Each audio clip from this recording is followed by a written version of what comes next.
лет, за 8-11 год. Можно было 200 миллионов, которые пустили на погашение кредиторской задолженности, пустить в прошлом году на ремонт дорог.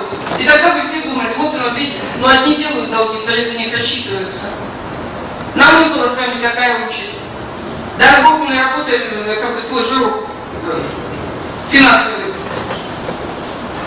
И дальше пойдем по этому пути. Но сегодня чернить город и говорить, что представительный орган не исполняет своих обязанностей, вам никто права не давал. Пожалуйста. Большая справедливая Россия. Наша фракция